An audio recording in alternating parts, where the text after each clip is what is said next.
Manipur top channel gi maikei gi maru ebi I pausung me amnak thamjari Manipur irang thoona na lining sandokpa ma gi video viral oire Kuki lalabusing India government Keidaongai da khulai sender tawrida bane wapam yon phongdokri hari Mizoram de lining sandokpa mi aman chuchampur laktuna miyam da irang thoona bigi dama I hapa wapam ka phongdok gi video am social media da viral oire Mangna tha asigi tareta chuchampur gi tuibong na pangthokpa lining mari lena thauram amada Mizo lol phangdokki bu wapam English ta subtitle tawduna miyam na khangan bagaloina maki wadol aduna irang bayunari ba Manipur da macha ta na irang lehnana ba inot hapseli video adu da English ta subtitle tawri ba wadol di Isreal gi masa singa masung Kuki Army na Keidaongai da India Gov send tawridamne akhoi gi isorna akhoi da pangal thauna pibigani Manipur hojik thukli birang si Bible yauri ba David amasung Goliath kamane Isorna lama masigi lana si Kuki singda pibane India government masibu munna bohana bana hena thamki video odu gi matana social media ra pirak po waro mandana hari ba mi ase Manipur English ngani ga khun ga humdoi gi me ahum de gi tholakli ba irang sigi mamangda laktuna yam akan mamadi irang thokpe ya bo wapum ka phung dokhi bane mana phung dokhi bo wapum singi manungda ahan bada Burma mai thaga da bane matungda Bangladesh matungda Manipur amasung Mizoram na khwaidigi iroi loibada mai thaga da bane masigi dama Kuki khulai paibisna Keidaongai su aik makhoi gi khulai thadok loidabane haina phongdokhi social media da phongdok ngara ko wapam da Kuki jau singna search asi Manipur irang thoona bigi damak platform amo ene siznari laiba ama mai chak ko ya bo wapam kya Kuki jau singna lining hi mingda search singna mifam pangdok tona phongdok pana lamda masida irang nam than bagam da bi asoba maram mani Manipur da laita pham khangdana laidiba tangka asida asigumba lining gi lusingba singa sina haifam thokta bo wapam kya phongdok pasina kanglup singi marak hena tokhai tahanba masum Ikheng tahanabigi masa uhali mari lainaba authority na masi yengsingadabel hanes phongdok narakli ikoi kuidana wall Kuki jau intellectual committee gi executive oiriba lalboy national koba manasu ikoi kuidana ikoina kiduna hingloidabni maramdi president rule thamkre thauna phana layu nakhoi khulai sing pisin gano masum kariguma mata government surrender tawgono haikiba laikhrena su atopa mi amana phongdorakli aro atopa pomna aroiba mathau pangtholagani tha sigi kunama sum kunga mathugi lonaba hingda isingi tengama da sina phangkiba lanba TD block office relief camp na sangjapam lawduna leibi sahi mapan khakta ngai bi nupi masa adugi aroiba mathau mangam hayeng March kunga manga da pangtholagani haina Zomi mothers association phongdorakli association asigi general headquarter gi sirolamada nupi masa aduna sikhiba adu singningai oi haiduna ma ke asibak chang lawdun lerakibani nupi masa sin sikhiba thagdokta pendana lerakhiba dugi matana wari saraba matung apian bapokpi gi aroiba mathau mangam pangthona bore blokibani district administration wari sanare amasung case asigi matana lakholiba thaba dugi matangda thajaba pirakpana JMA amasum atai stakeholders singa punduna sirol lairol sanabagi wapam si lakhokpnari atoba pawmana delimitation Supreme Court ki ruling political party punamaki mifam kokre hari Handaka Supreme Court of Manipur yawn state khara ki delimitation ki thabak tha ahum gi manungda lusinna bakhan ki wapam maduga mari leina Manipur gi electoral constituency singi delimitation ki matan hayeng March kunga manga gi nungthin pung anida Imphal gi Naurem thong deliver National People Party NPP office to Manipur la river ruling amasum opposition political party singoiba apun mifam kokre Delimitation ki khanagadoriba mifamadura Manipur lairiba recognized national political parties in Aam Admi Party EAP, Bahujan Samaj Party BSP, Bharatiya Janata Party BJP, Communist Party of India Marxist CPIM, Indian National Congress INC so National People's Party NPP, Manipur ki recognized state political parties in Communist Party of India CPI, Janata Dal United ZDU, Naga People's Front NPF amasum Republican Party of India Athawale RPI amasum recognize other state political parties in All India Forward Bloc EIFB All India Trinamool Congress AITC Nationalist Congress Party NCP Samjawadi Party SP Revolutionary Socialist Party RSP amasum Shiva Sena SAS amasum Shiva Sena Uddhav Thackeray gi muhut singna saruk yagadori hari delimitation gi matana khanagadori ba mifam adura political party khudumaki mihut ahum natraga na mari na saruk yanana ba NPP Manipur State Union ki President Yumnam Joy Kumar CPI Manipur gi State Secretary Lesangthem Thoiren amasum CPIM Manipur gi secretary Khetrmyum Santana meeting in notice ama thokhreba pawngos mem thamjari Manipur top channel gi maikeri gi marui bi I pausing mem na thamjari hanwada loan phau ko mobile application launch tokri tagyel de lebo government Div and Mood School gi say yankai mapung pharakpagi golden jubilee gi celebration si pangthokibaga loidana Div and Mood oiraba miyoi singa sign language khangdana araiba mongda interpreter amagi matingna pau phaunaba yanaba lon phau ko mobile application ma launch tokre government Div and Mood School gi complex ta pangthokiba thora maduri school adugi mairoi singna maibi jagoi thangta serol traditional fashion so utkibu loidana kunai sinamadi mama mapa oibisingda mama mapa oibising Deep and Mood oiraba mairoi singbuna thaiduna madi hantana thambiba masu makoina thengnari khudung chatabasingi warida yumpham oidana mairoi singna sanakhiba maim prena thauramadu sarugya khiba miyagi puning samakhi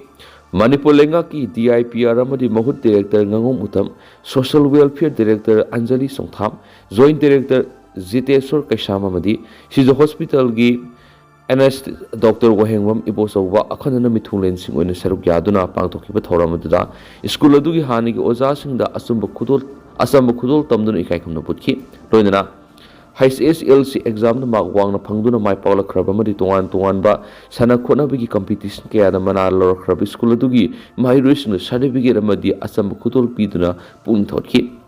Ngasi launch tawkiba loan phau application adugi matangda social welfare gi director Anjali Songtham na phongdorakpada loan phau application si social welfare department na puthokone ngasi gi matengna Deep and Mood oiraba miyoi singna sign language khangdaba atopa miyoi singa pau phauna na bak amhalagani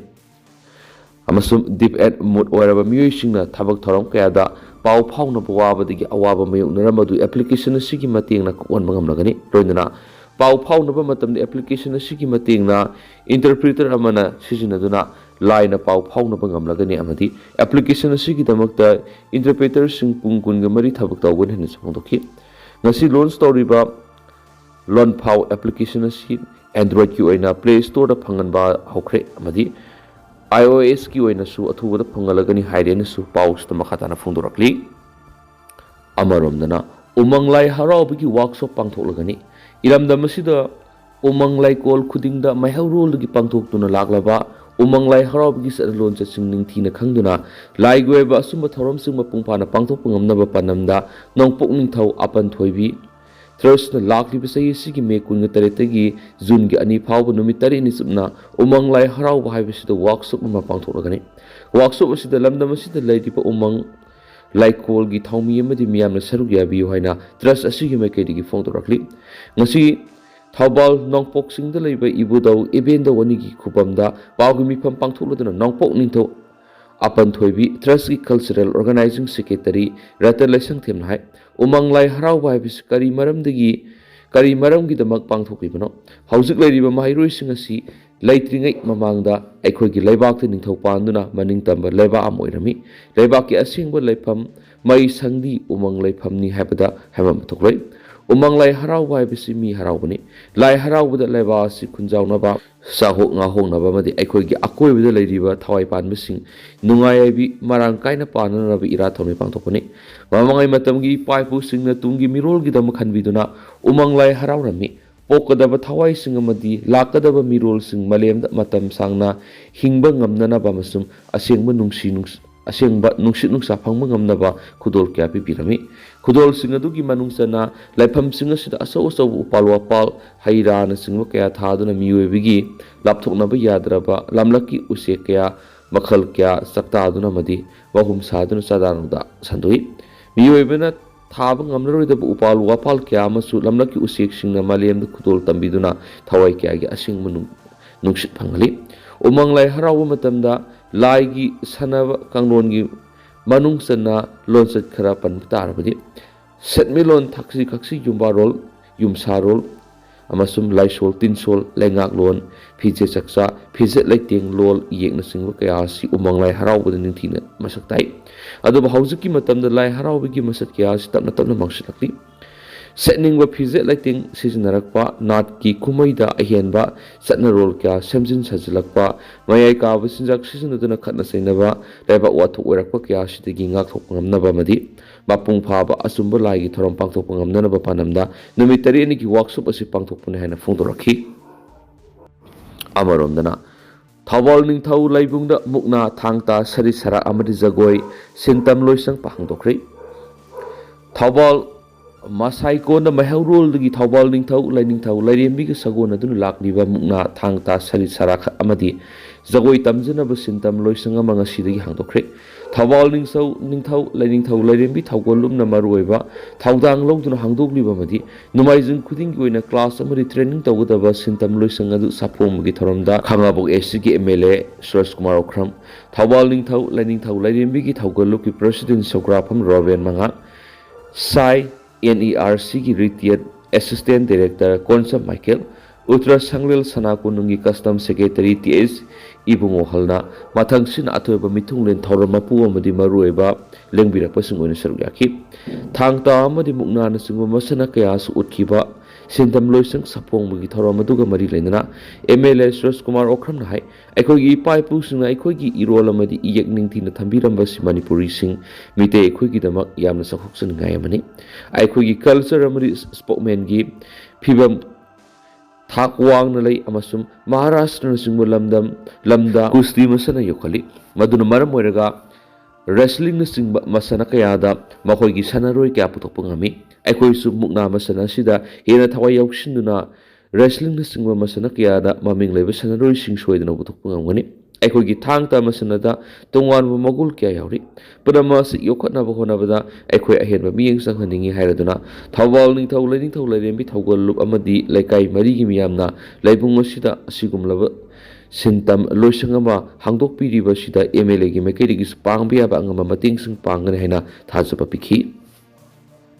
amaromdana kanglaipa ki mairagi editorial myamni special content moina myamna thamjagi aikhoigi phurupti sokti haiduna tumina laisinbadi sumloi Manipur thokliba lal asi lusinana bahonabada Manipur lariba phurupsing ama toina punsinduna lafam thokpa thawdang adu lomineduna apunbana pangalni apunbana mai pai haibadu utpham thui Haujuk lal asina khamthengna sogaliba si maitai phurup asina oiri lal asina sawandrawa tai phurup singna su lal asi lusinana bahonabada lafam thokpa thawdang adu lobusungani khudam oina naga kuki ani gi oiba lal ama Manipur thokhibaduda majority community oiriba maitai na lafam thokpa thawdang adu mapung phana Lauki Naga Kuki Army ki lalphamayada maitai community sing asobu thawdang lauduna angauba phiral haigatuna lalusina ba thawdang adu lokhi matamaduda kaupai haiba lup ama semduna lal taunariba Naga Kuki Army na taba Manipur sing amasum tamgi khul sing da satuna kangrup ani gi lusing sing kaya unaduna lalusina ba santigi wari sabagi thabu sataki masimangna maram oiduna Naga Kuki Army ki lal adu lusina gamkhibani happy Maram aduna Manipur tungan phurup singi manungda Manipur thokliba lal asina suunduna misimina thokpa yaudaba kaya ama lairi maduna kanglu phurup singa sigi lusingba singna lal asu lusina na santi gi wari sanabigi lokom thokpa thawdang adu lawbusungani aikhoigi phurupti lal asina suandi haiduna asum laithokpa taragadi apunba Manipur gi ngamkai manungda puni hingminabagi wan thokadu lairoi lal asina suandriba phurup singi manungda maming lairaba organization kaya amasu lairi Organization asigi lusingba singna mama lebak Manipur nungsi Manipur kaibi yaroi puni hingminagadabani haibadu utke hairabadi lal asu lusinanaba lalphamayare sangsinduna lal khambamadi lal lusinanaba wari saduna wokal taminabagi lopham thokpa thawdang adu lopham thui Hauju Manipur thokliba lal asidi kuki furuka Manipur gi apunma saktam thugaiduna makhogi kuki len haibadi separate administration semge haibani maduna Manipur thugaina bo honaba aphongba yeknaba masak muna Kanglaba Pawada, Lalasina Suandriba Manipura, Puna Laminariba Purupsina, Domina Lation Sumroi, Manipura Maite Gilam, Naga Gilam, Kuki Gilam Amadi, Maite Pangal Gilam Nihaba, like the FC Kangbasumi, Maramaduna House Manipura Ladiba Lalasina, Suandriba to one Purupsina Mangzil Taduna Song Tuna, Lalasin Lucinana by Amatuena Puna, Hingminana Manipur Apun Saktam Kaidana Valunana, Manipurgi. Apun masaktam thugaina ba hotna ragli bisinga si maiti ba pina ba madi wakal tahanduna lalusina na balakom to ko thawdang adu law sungani haiba kanglei pa ki mera gi editorial mem special content moina mem na thamjari ꯑꯇꯣꯞꯄ ꯄꯥꯎ ꯑꯃꯅ ꯑꯊꯤꯡꯕ ꯂꯧꯊꯣꯛꯂꯦ ꯊꯋꯥꯏ ꯃꯤꯔꯦꯜ ꯆꯍꯤ ꯑꯁꯤꯒꯤ ꯖꯅꯋꯥꯔꯤ 10ꯗꯒꯤ ꯊꯋꯥꯏ ꯃꯤꯔꯦꯜ ꯃꯅꯤꯄꯨꯔꯒꯤ ꯊꯕꯛ ꯊꯧꯔꯝꯁꯤꯡꯗ ꯑꯊꯤꯡꯕ ꯊꯝꯖꯔꯝꯕꯗꯨ ꯂꯧꯊꯣꯛꯂꯦ ꯍꯥꯏꯅ ꯊꯋꯥꯏ ꯃꯤꯔꯦꯜꯒꯤ ꯆꯦꯔꯣꯜ ꯑꯃꯅ ꯍꯥꯏꯔꯤ ꯊꯋꯥꯏ ꯃꯤꯔꯦꯜꯒꯤ ꯆꯤꯌꯔꯃꯦꯟ ꯌꯦꯟꯗ꯭ꯔꯦꯝꯕꯝ ꯁꯈꯤꯇꯣꯝꯕꯤꯒꯤ ꯆꯦꯔꯣꯜ ꯑꯁꯤꯅ ꯍꯥꯏ ꯀꯨꯝꯖꯥ ꯏꯪ 2025ꯒꯤ ꯖꯅꯋꯥꯔꯤ 10ꯗ ꯊꯣꯛꯈꯤꯕ ꯆꯦꯔꯣꯜ ꯑꯃꯗ ꯊꯋꯥꯏ ꯃꯤꯔꯦꯜꯒꯤ ꯊꯕꯛ ꯊꯧꯃꯤꯁꯤꯡꯗ ꯑꯊꯤꯡꯕ ꯊꯝꯂꯝꯕꯗꯨ ꯂꯧꯊꯣꯛꯂꯤ ꯃꯈꯥ ꯇꯥꯅ ꯃꯄꯨꯡ ꯐꯥꯕ ꯊꯕꯛꯁꯤꯡ ꯄꯥꯡꯊꯣꯛꯄ ꯍꯧꯔꯒꯅꯤ ꯍꯥꯏꯔꯤꯅꯁꯨ ꯄꯥꯎꯁꯤꯅ ꯃꯈꯥ ꯇꯥꯔꯤ ꯑꯃꯔꯣꯝꯗꯅ ꯀꯗꯥ ꯑꯦꯀꯥꯗꯃꯤꯛ ꯑꯦꯋꯥꯔꯅꯦꯁ ꯄ꯭ꯔꯣꯒ꯭ꯔꯥꯝ ꯄꯥꯡꯊꯣꯛꯈ꯭ꯔꯤ ꯃꯌꯥꯏ ꯀꯥꯕ ꯅꯤꯁꯥꯅ ꯃꯍꯩꯔꯣꯏ ꯈꯨꯟꯅꯥꯏꯅ ꯄꯤꯕ ꯆꯩꯊꯦꯡ ꯍꯥꯏꯕꯁꯤꯗ ꯑꯦꯀꯥꯗꯃꯤꯛ ꯑꯦꯋꯥꯔꯅꯦꯁ ꯄ꯭ꯔꯣꯒ꯭ꯔꯥꯝ ꯑꯃ